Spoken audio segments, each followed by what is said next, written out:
Max Hamilton replace ചെയ്ത് Ferrari വരാൻ പോകുന്നു. ഇങ്ങനെയൊക്കെ നാട്ടു വർത്താനം. വെൽക്കം ടു ചായ വിത്ത് എഫൺ. ഷസാം ബ്രോയുടെ ചായ വിത്ത് ടെക്ക് പണ്ട് തൊട്ട് ഞാൻ കാണുന്നതാണ്. ആൻഡ് ഈ പേജ് സ്റ്റാർട്ട് ചെയ്തപ്പം യൂട്യൂബ് ചാനൽ തുടങ്ങുകയാണെങ്കിൽ അതിൽ ചായ വിത്ത് എഫൺ ചെയ്യണമെന്ന് ഭയങ്കര ആഗ്രഹമായിരുന്നു. And I thought just I will start with this week. So let start with Red Bull കസേര കളി. മാക്സ് പിയാസ്ട്രി റീപ്ലേസ് ചെയ്യുന്നു, മാക്സിന് വേണ്ടി മെഴ്സിഡീസിൽ പോകുന്നു, മാക്സിന് വേണ്ടി ഫെറാറി പോകുന്നു. ഇതൊക്കെയാണ് നമ്മൾ ഫുൾ കേൾക്കുന്നത്. ആൻഡ് ഓൾറെഡി ഞാൻ നേരത്തെ ഒരു വീഡിയോയിൽ പറഞ്ഞിരുന്നു, and it's all nonsense, it doesn't make sense.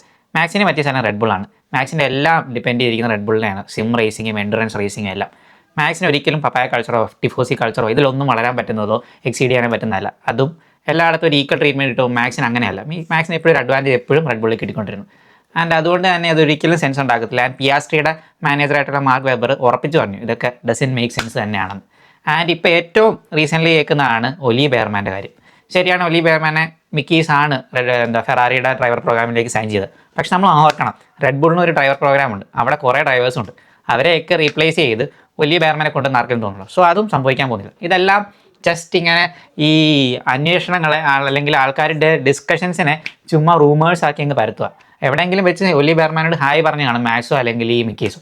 And ഉടനെ തന്നെ എല്ലാവരും യെസ് ഒലി ബെയർമാനെ നല്ലോണം കീനായിട്ട് അവർ വാച്ച് ചെയ്യുന്നുണ്ട്. And they are gonna take.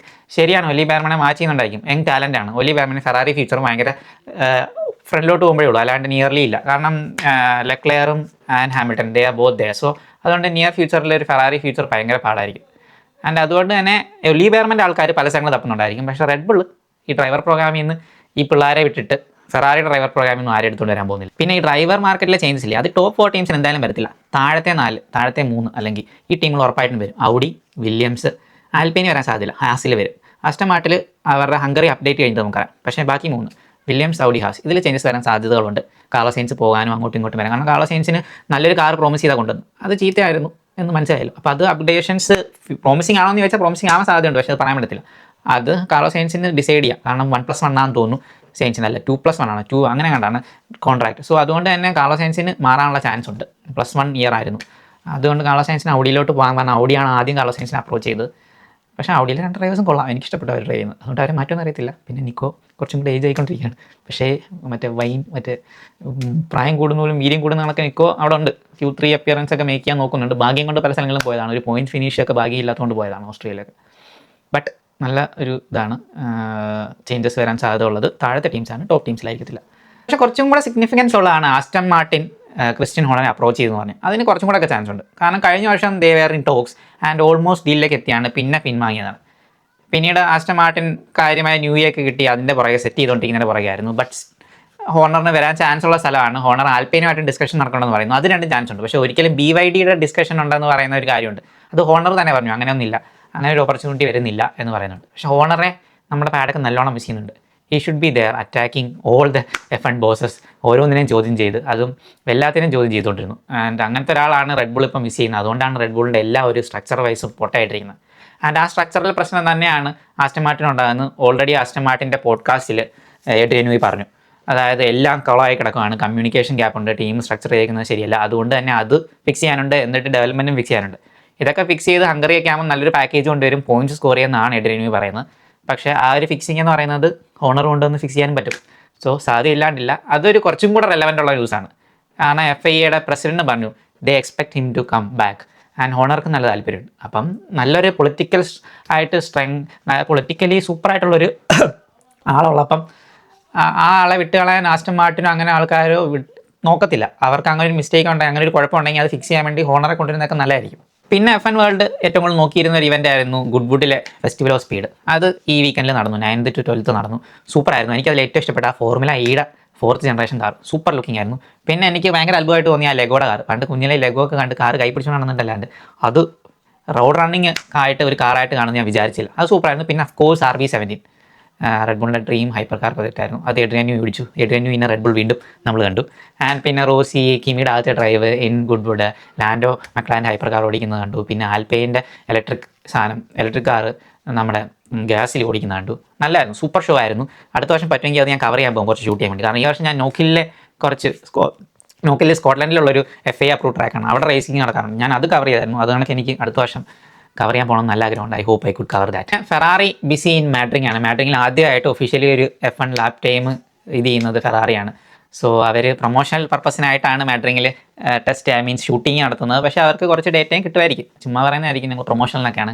എന്തായാലും കൊള്ളാം, they are doing good development buys. ചിലപ്പം ആ ഡേറ്റയൊക്കെ യൂസ് ചെയ്ത് അവിടെ എത്തുമ്പോഴേക്കും കട്ടായിട്ട്, കാരണം അത് ആ ഒരു എൻ സ്റ്റേജിലേക്കാണ് ആ സ്പാനിഷ് GP മാഡ്രിങ് ഉള്ളത്. അത് പുതിയ ട്രാക്കാണല്ലോ, അപ്പം ഡേറ്റ കുറച്ച് നേരത്തെ എങ്ങനെയെങ്കിലും കിട്ടാൻ പറ്റിയാൽ ഫീൽ ഓഫ് ദി ട്രാക്കെങ്കിലും റേസിന് ആദ്യം കിട്ടുന്നുണ്ട്. സോ അത് നല്ലതായിരിക്കും, and they will be useful. These data will be useful in the future for the Marcel. ഈ മക്ലാരൻ്റെ അപ്ഗ്രേഡ്സ് ആണ്. മക്ലാരൻ വളരെ മോശമായിട്ടൊരു അവസ്ഥയിലാണ്. അവർക്ക് പറ്റിയത് നല്ല എഞ്ചിനാണ്, മെഴ്സീഡീസ് എഞ്ചിനാണ്, പക്ഷേ അവരുടെ ഡെവലപ്മെൻറ്റ് സ്റ്റേജ് ഒന്ന് പണിമാറിപ്പോയി. അത് അവർ പറയാൻ കാരണം 2020 മാക്സിൻ്റെ പ്രഷർ കാരണം അവർക്ക് കൂടുതൽ 25 കാറിലേക്ക് ഒന്നുകൂടെ കോൺസെൻട്രേറ്റ് ചെയ്യുന്നു. അപ്പം 26 കാറിൽ നിന്ന് അവർക്ക് കോൺസെൻട്രേഷൻ നഷ്ടമായി. അങ്ങനെ എയറോഡൈനാമിക്സ് അങ്ങനത്തെ കാര്യങ്ങളൊക്കെ കുറച്ച് പാളി വന്നിട്ടുണ്ട്. And they are trying to fix that. And ആ എയറോഡൈനാമിക് അപ്ഗ്രേഡ് ആയിരിക്കും ഹംഗറിയിൽ, സ്പായിലല്ല ഹംഗറിയിൽ കൊണ്ടുവരാൻ നോക്കുന്നത്. മെഴ്സീഡീസ് അവർ അടിയു കൊണ്ട് കിട്ടാവുന്ന അപ്ഗ്രേഡ് ഓപ്ഷൻ ഇപ്പോൾ യൂട്ടിലൈസ് ചെയ്യുന്നില്ല. കാരണം ഓൾറെഡി അവരൊരു നല്ല എഫിഷ്യൻ പാക്കേജ് റൺ ചെയ്യുന്നത്, വെറുതെ പരീക്ഷിക്കേണ്ട ആവശ്യമില്ല. എല്ലാ ഫീൽഡിൽ ക്യാച്ച് ചെയ്ത് വരുന്നുള്ളൂ. ക്യാച്ച് ചെയ്താൽ നല്ലോണം ക്യാച്ച് ചെയ്താൽ അപ്ഗ്രേഡ് യൂസ് ചെയ്യുക, അല്ലെങ്കിൽ 2027 അഡിയോ അപ്ഗ്രേഡ് യൂസ് ചെയ്യുന്നുള്ളൂ എന്നാണ് മെഴ്സീഡീസ് പറയുന്നത്. സോ അവർക്ക് ഇനി ചെറിയ എയറോഡൈനാമിക് അപ്ഗ്രേഡ്സ് അല്ലാണ്ട് ഒരു എഞ്ചിൻ അപ്ഗ്രേഡ് നമ്മൾ പ്രതീക്ഷിക്കേണ്ട. പിന്നെ ഔഡിയുടെ പ്രിൻസിപ്പിൾ മറ്റേ പിന്നോട്ട് പറയുന്നത് ഈ ഓഡിയോ ഫുള്ള് തെറ്റാണ്, എല്ലാം റിവൈസ് ചെയ്യണം, അതിനകത്ത് ഇതെല്ലാം തെറ്റാണെന്നാണ്. പക്ഷേ എനിക്ക് തോന്നുന്നു കമ്പഷൻ യൂണിറ്റ് വെച്ച് നോക്കുമ്പോൾ ശരിയാണ്. ഫോർഡിൻ്റെ എഞ്ചിൻ സൂപ്പറാണ്, അതിന് പവറുണ്ട്, എഫിഷ്യൻ്റേ അല്ലാന്നേ ഉള്ളൂ മൊത്തത്തിൽ. സോ അത് അവരെ പുഷ് ചെയ്യും എഫിഷ്യൻ്റ് ആക്കാൻ വേണ്ടി. ആൻഡ് അതേഴ്സ് ടീംസിനും ഫെറാറി കണ്ടില്ലേ ഫ്രണ്ടിലോട്ട് വരുന്നത്, അധികം ഓപ്പർച്യൂണിറ്റി കിട്ടിയുണ്ടല്ലോ. സോ അത് നല്ലതാണ്. ഇപ്പോൾ ഔഡിക്കും ചിലപ്പോൾ നല്ലൊരു പ്രോഗ്രസ് കാണും, അല്ലെങ്കിൽ അഡിയോ അപ്ഗ്രേഡ് നോക്കുന്നുണ്ടായിരുന്നു, അവർ നേരത്തെ ടെസ്റ്റ് ചെയ്യുന്നുണ്ടായിരുന്നു അഡിയോ അപ്ഗ്രേഡ്. അതുകൊണ്ട് ഒരു പ്രത്യേക ഗുണം ഉണ്ടായി കാണത്തില്ല, അതുകൊണ്ടായിരിക്കും പുള്ളി കണ്ടിങ്ങനെ പറയുന്നത്. ബട്ട് സ്റ്റിൽ എനിക്ക് തോന്നുന്നു കോമ്പറ്റീറ്റീവ്നെസ് കൂട്ടാൻ വേണ്ടി നല്ല. അത് ഗാബി പറഞ്ഞൊരു നല്ല പോയിന്റ് ഉണ്ട്. നമ്മൾ ഈ റെഗുലേഷനെ കുറ്റം പറഞ്ഞുകൊണ്ടിരിക്കാതെ ഓടിക്കുക, കാരണം നല്ല കാഴ്ച പവർഫുള്ളായിട്ട് നല്ല സ്പീഡിൽ തന്നെ പറക്കുന്നുണ്ട്. റെഗുലേഷന് ഓരോരോ ചേഞ്ചസ്, പുതിയ റെഗുലേഷൻ അതാകുമ്പോൾ മാറ്റങ്ങൾ ഇങ്ങനെ വന്നുകൊണ്ട് അപ്ഗ്രേഡേഷൻ വരുത്തും. അത് നമ്മൾ ഓടിച്ച് കഴിയുമ്പോഴേ മനസ്സിലാത്തുള്ളൂ. അപ്പോൾ നമ്മൾ FIA പറയുന്ന ചേഞ്ചസ് വരുന്നു. ഇപ്പം മാക്സ് പറഞ്ഞ ചേഞ്ചസ് ഓൾമോസ്റ്റ് ആ ഒരു പവർ റേഷ്യോ ചേഞ്ചസ് അടുത്ത വർഷം വരുന്നുണ്ട്. അത് ഡ്രൈവേഴ്സ് പറഞ്ഞ കാര്യം തന്നെയാണ്. സോ അങ്ങനെ ചേഞ്ചസ് വരും, അത് നമ്മൾ ഓടിക്കുക. നമ്മൾ കുറ്റം പറയാതെ എന്ന് പറഞ്ഞ ടേക്ക് എനിക്ക് നല്ലോണം ഇഷ്ടപ്പെട്ടു. ആദ്യമായിട്ടാണ് ഡ്രൈവർ അങ്ങനെ പറയുന്നത്. ബാക്കി എല്ലാവരും ഈ പുതിയ റെഗുലേഷൻ കുറ്റം പറയലായിരുന്നു. എന്തായാലും ആ ടേക്ക് എനിക്ക് ഇഷ്ടപ്പെട്ടു. പിന്നെ 2020 എഡിഷൻ ഓഫ് F1, അതായത് അടുത്ത വർഷം തൊട്ട് 9 to 10 സ്പ്രിന്റ് റേസ് ഒക്കെ കാണാമെന്ന്. എന്താവുമോ, കാരണം നമുക്ക് എൻ്റർടൈൻമെൻ്റ് ആണ് സ്പ്രിന്റ് വീക്കെൻഡ് എന്ന് പറയുമ്പോൾ, ഫുൾ ഇവൻറ്റ്ഫുൾ ആയിരിക്കും.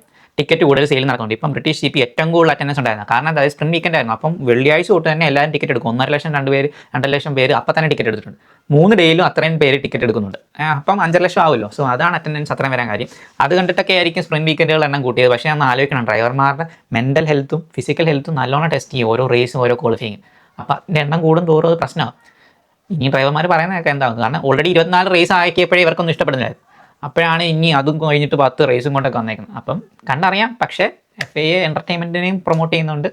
അതുകൊണ്ട് തന്നെ അവർക്ക് ഡ്രൈവേഴ്സ് അവർ ഫോഴ്സ് ചെയ്ത് ചെയ്യിക്കുമായിരിക്കും ഇതൊക്കെ, കാരണം റവന്യൂ കൂട്ടണമല്ലോ. പിന്നെ മക്രാന വിങ്സ്, ഇവിടെ കറങ്ങി തിരിയുന്ന വിങ്സ്, അത് റെഡ് ബുളിൻ്റെയും ഫെറാറിയുടെയും അണ്ടർ ഇതായിരുന്നു, ഇൻവെസ്റ്റിഗേഷൻ ആയിരുന്നു. പക്ഷേ ഒരിക്കലും അത് ബാൻ ചെയ്യത്തില്ല ഞാൻ പറഞ്ഞു, കാരണം ഒരിക്കലും FIA പുതിയ ഇന്നോവേഷനെ ബാൻ ചെയ്യത്തില്ല. നല്ല ഇന്നോവേഷനാണ്, കാരണം അത് ഓപ്പൺ ചെയ്യുന്നതുകൊണ്ട് ഡൗൺഫോൾസ് ട്രാക്ക് കുറയുന്നു, DRSൻ്റെ സെറ്റപ്പിലേക്ക് എത്തിക്കുന്നു.